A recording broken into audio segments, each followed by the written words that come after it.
Bila kita lupa pada Allah, kita buat benda-benda yang yalah Allah tak bagi kita buat tu. Yang tu kita buat lupa macam tu lah. Macam kita lah mak ayah kita kan. Jangan ni, jangan ni, jangan ni, jangan ni kan. Tapi kita lupa Ayah dah pesan dulu kan. Jangan macam tu, jangan macam ni. Macam tu kan. Biasanya yang lupa ni pesan suami biasanya. Kan? Kan abang dah pesan. Ada ke? Macam tu lah. Macam tu kan. Jadi maknanya benda tu macam tu lah juga dalam kehidupan kita. Kehidupan bertuhan ni kan. Kehidupan kita ada Allah. Dan Allah melarang kita buat sekian-sekian perkara, Allah suruh kita buat sekian-sekian perkara, dan bila kita lupa tu, dia akan menghalangi pengabdian, mengabdikan diri kita kepada Allah. Dan begitu juga dapat menambah kedengkian. Sebab kita lupa ni, sedangkan dengki tu tak baik. Apa maksud dengki? Saya pernah tanya, apa maksud dengki? Jadi kalau saya tanya, saya jawab. Kan? Dengki ni maksudnya kita faham iri hati, kan, kita faham cemburu kan. Tapi dengki ni kalau kita faham maksud dengki ni, insya-Allah kita tak nak dengki dah, iaitu dengki samalah ertinya seolah-olah kita mempersoalkan apa yang Allah dah tentukan untuk orang lain. Itu dengki. Nampak? Cuba kalau kita lah kan dapat sesuatu orang persoalkan, apa perasaan kita? Kita kecil hati. Anak kita dapat 5A straight A's dalam periksa akhir tahun darjah 5. Contohlah kan. Itu pun dah bangga nak celebrate. Memang gila nak celebrate dah. Itu baru result darjah 5 hujung tahun tu. Terdengar pula kata mak saudara seorang ni, memanglah cikgu tu semua kawan-kawan dia. Kecil hati kita. Sedangkan anak kita ni menangkut-nangkut belajar ni. Contoh itulah kan. Oh, dapat naik pangkat. Saya dengan ini, saya naikkan pangkat kamu. Sebab merit kamu dapat naik ni. Alhamdulillah. Saya suka puas hati dengan kerja kamu. Terdengar pula cerita kat pejabat. Macam mana dia tak naik pangkat? Dia dengan bos macam mana pula? Dah di ulu kilir dia ngikut bos tu. Dia bodek je bos tu hari-hari. Saya dulu, adalah kisahnya, saya dulu bekerja. Dulu saya jadi timbalan pengarah. Saya pernah jadi pengarah, tapi sebelum tu saya jadi asisten pada pengarah. Saya timbalan pengarah di Seremban. Bila saya dapat masuk kerja, adalah satu yang berhormat ni. Dia heboh cerita satu kampung, satu dunia cerita konon dia sebab dia saya dapat kerja. Saya geram betul saya. Dia cerita semua. Aku yang bagi dia dapat kerja tu. Saya tak nak sebut nama dia lah. Dia pun dah tak ada. Sampaikan saya geram tu, saya jumpa pengarah tu. Bos cakap tu terang, bos. Saya dapat kerja ni, adakah sebab bos ada orang merecommend ke, ada orang, saya nak tahu betul-betul. Saya tanya betul-betul. Sebenarnya dia kata apa? Tak ada orang recommend. Sebenarnya saya tak dapat kerja tu. Dia kata. Pula dah. Kata. Dia kata ada seorang tu, calon tu dapat, saya senarai simpanan. Saya ni reserve nombor 2, calon nombor 2. Tapi budak tu, bila dia interview yang calon tu, bila dia bincang-bincang balik, budak tu yang buruk, macam-macam jawab masa interview tu macam belagak sikit. Tu ambil kau tu. Ada orang cakap, ada orang dia bagi surat lah, mana ada, tak ada. Jadi tak ada kena-mengena. Kan? Jadi bayangkan orang ni nak kredit. Macam tu lah. Kan? Okay. Jadi jangan kita lupa. Sebenarnya walaupun kita nampak macam ada orang tolong. Contoh bila kita bekerja kan. Bila kita bekerja, ada jawatan kosong. Minta tolong hantarkan borangnya. Anak saya minta kerja. Awak kerja sana kan. Minta tolong submitkan borang kerja. Borang minta kerja. Dia pun submit. Kan? Sekali dapat kerja. Bila interview semua dapat kerja. Bila dapat kerja, orang terima kasih kat dia. Terima kasih lah awak tolong hantarkan borang itu dapat anak saya kerja. Dia kata apa? Tak adalah, saya hantar borang aja lah. Macam tu. Sebab dia, ni semua Allah punya kerja. Semua Allah punya kuasa. Sampaikan dapat anak akak ni dapat kerja. Tapi pada orang yang lupa pada Allah tadi, dia kata apa? Memanglah itu ikutkan tak dapat tu. Saya yang adjust kan tu. Rumah dia pula kan. Macam tu. Jadi itu.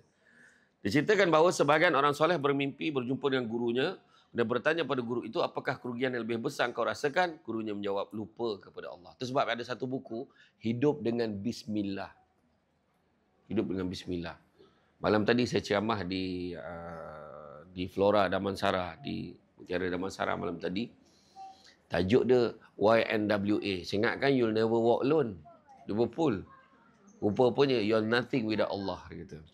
Wah, lain macam. Rupanya yang AJK surau tu semua penyokong Liverpool. Kan? Jadi tak kisahlah. Tapi bila cerita tu kadang kita lupa. Kita lupa pada Allah. Ada dua kisah Sa'labah. Kalau nak dengar. Dua kisah Sa'labah ni ada dua. Satu Sa'labah orang suruhan Nabi. Kita pernah dengar lah. Dia ni macam runner lah. Zaman Nabi tu budak-budak muda. Nabi kalau apa-apa keperluan Nabi, dia yang pergi cari. Dia pergi dapatkan. Jadi, entah macam mana satu hari tu dia nak carikan keperluan untuk Nabi tu. Bila dia keluar, dia lalu bilik air orang dulu-dulu, zaman Nabi dulu, dia orang tak ada pintu. Dia pakai tirai aja, kain aja. Dia tiup ke angin, ternampaklah kawan tu mandi, perempuan tu. Dia berlari, ya Allah, habislah aku. Dia kata apa? Dia takut sangat turun wahyu daripada Allah sebab dia tengok perempuan tu mandi. Bayangkan, dia malu. Jadi dia pergi berlari sampailah dekat dalam gua. Dia duduk menangis. Ya Allah, janganlah malunya aku. Kalau Rasulullah tahulah aku ternampak. Dia ternampak. Bukan saja selak tengok. Kan?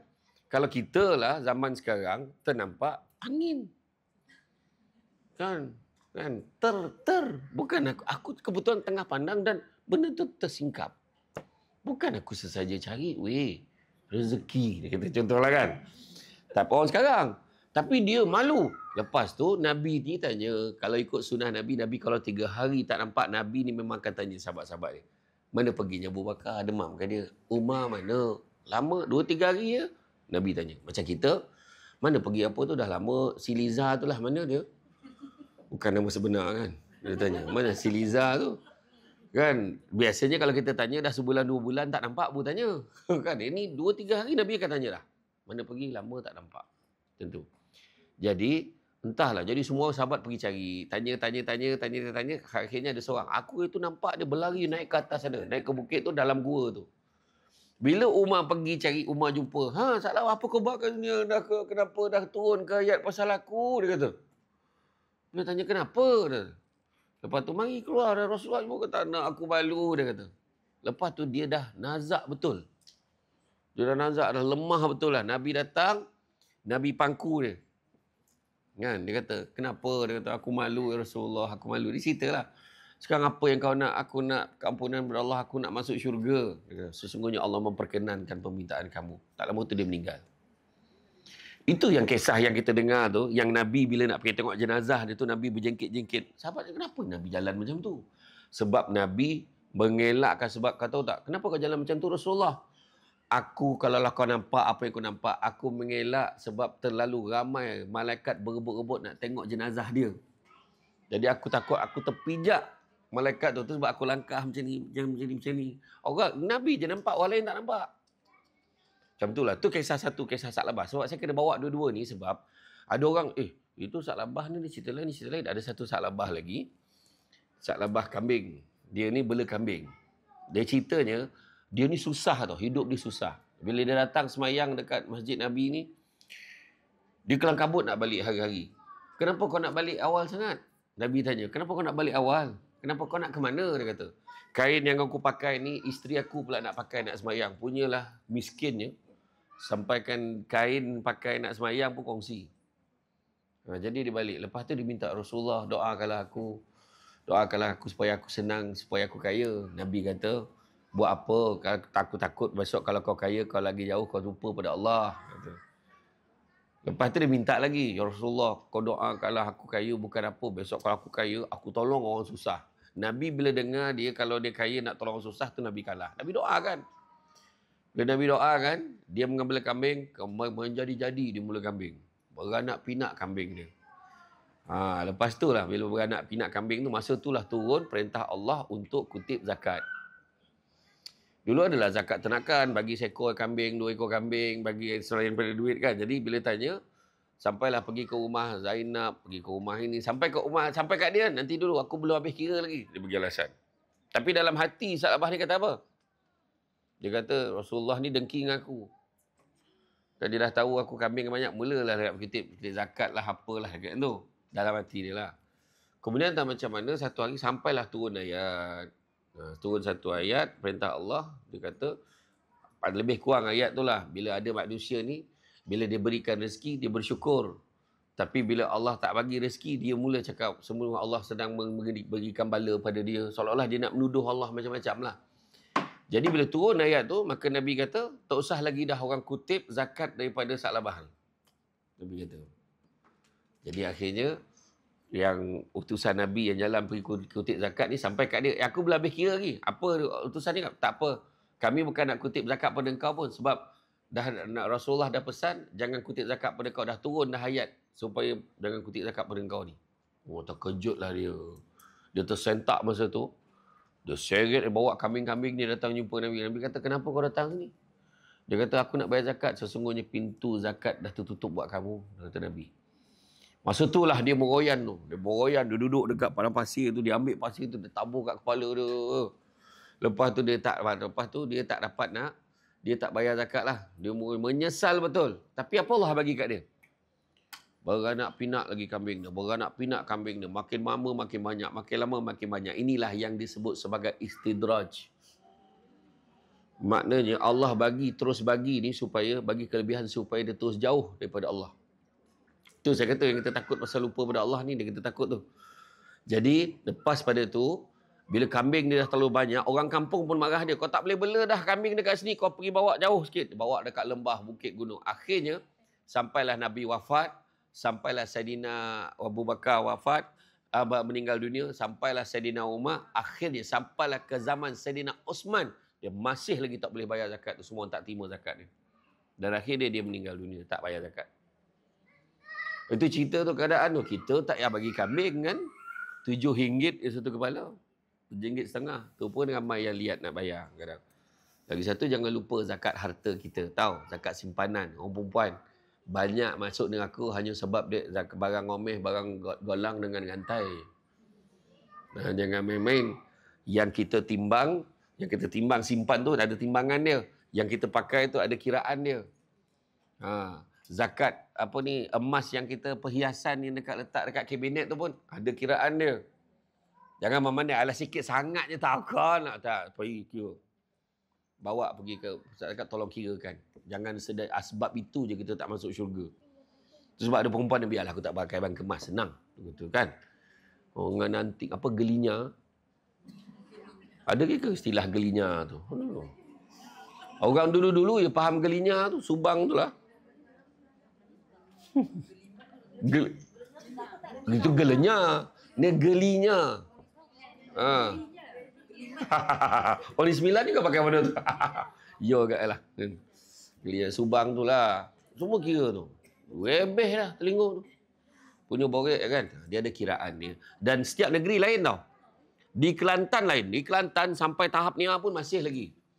Mungkin dia ada tahap dia lagi berat lah. Lagi berat dia pakai tu baru dia sampai dia punya haul untuk bayar tu. Dia lain, setiap negeri lain. Janganlah duduk Kelantan saja nak bayar kat Negeri Sembilan pula. Kan macam tu lah. Jadi, ceritanya lepas tu saya kata tadi. Itu sebabnya kalau kita tengok tak Muhammad bin Saleh. Muhammad Saleh lah. Kat luar negara kita tengok kan, dia tak semayang. Dia tak bayar zakat. Kadang-kadang macam pemain bola sepak tu gaji sampai 300 ribu pound seminggu. Bukannya sebulan kan. Rumah besar, kereta sampai 10, bilik sampai 20 kan. Kan kalau kita tengok MTV Cribs tu kan. Rumah besar, rumah kan. Macam-macam Tuhan bagi kat dia. Kan. Tu cakap tu. Itulah yang paling kita takut sekali. Sebab kadang-kadang dia tak semayang tapi dia kaya. Dia tak semayang tapi bagus je dia semua. Kan semua okey. Bahagia je nampak kan. Player bola sepak tu elok ada girlfriend, duduk serumah, anak sampai 4 orang. Bila ada anak 4 orang tu orang tanya bila nak kahwin. Kami belum terfikir lagi. Pahal lah tu kan. Cara dia tu kan. Jadi macam tu lah. Tapi Tuhan bagi dia macam-macam. Sebab apa? Akhirat besok dia tak boleh petikaikan. Dia tak boleh petikaikan. Petikailah. Dia kata, kenapa pula? Aku pun ada buat baik. Aku pun sedekah. Aku tolong orang. Sebab Tuhan dah balas atas dunia lagi. Kita susah atas dunia, jangan risau. Aku semenjak berhijab ni, job kurang sangat. Contohlah kan. Manalah tahu. Kan. Lepas tu tuduh penceramah. Kan. Aku job kurang sangat sebab ustaz pun melakon kan. Nampak tu aku. Babak aku tak sampai 9 minit kot. Kan. Orang tukar kan. Tapi itulah cakap tadi. Mana kata jangan. Kita percaya. Jangan lupa. Kita cakap macam tu pun kita lupa pada Allah. Sebab apa? Job ni pun Allah bagi. Kan? Kalau ikut kadang itu saya dah cakap dengan Puan Yat. Saya kata, Saya kata saya tak boleh dah ceramah ni sebab kuliah lepas isyak ramai yang menguap nanti. Kan? Saya nak kuliah lepas maghrib, saya kata. Kan? Akhirnya malam ni dapat isyak agak. Kan? Macam tu lah kan. Kan? Tak apalah. Jadi, sambung balik. Dia ceritakan bahawa sebahagian orang soleh bermimpi berjumpa dengan gurunya, kemudian dia bertanya kepada guru itu, apakah kerugian lebih besar? Lupa pada Allah. Dirawikan pula sebahagian mereka bermimpi bertemu Zunnun Al-Masri. Zunnun Al-Masri ni merupakan seorang ahli sufi. Ahli sufi, kenapa dia dipanggil Zunnun Al-Masri? Dia ni orang yang sangat alim, sangat warak, dia menulis buku, kitab, macam-macam. Kemudian dia ni dulu pernah ada satu peristiwa dekat dalam kapal. Dekat dalam kapal, orang tuduh dia curi belian ke mutiara macam tu. Dia mencuri, sedangkan dia kata dia tak curi. Tak, dia kata orang tuduh dia, orang pukul dia. Masa itulah dia tadah tangan, dia berdoa, Ya Allah, kau bantulah aku, Ya Allah. Bantulah aku, Ya Allah. Selamatkanlah aku, Ya Allah. Masa tu datanglah berduyun-duyun ikan nun dekat kapal tu. Ikan nun, ikan paus besar-besar tu, nun yang telan Nabi Yunus dulu tu. Ikan nun datang, semua bawa ni mutiara tu. Mutiara. Sekarang ni lagi mahal daripada mutiara yang hilang tu. Sekarang ambil. Sejak pada itulah dia dapat julukan Zunnun Al-Masri. Zunnun Al-Masri itu sebab dia daripada Mesir. Dia daripada Mesir. Kemudian dia bertanya, apakah yang Allah lakukan terhadapmu? Zunnun menjawab, Allah memanggilku menghadapnya seraya berkata, wahai orang-orang yang mengaku-ngaku, wahai pendusta, engkau mengaku cinta padaku, namun kemudian engkau melupakan aku. Ramai orang macam tu. Mengaku, Ya Allah, Kaulah segalanya, Ya Allah. Rezeki daripada Kau, Ya Allah. Kan? Penceramah, Ya Allah. Neraka cerita. Masuk dalam kereta, sikit sangat bayar ceramah tu. Gitu. Tengok contoh lah kan. Ada tu, mengaku-ngaku lah tu. Kan? Saya berdoa mudah-mudahan janganlah saya macam tu.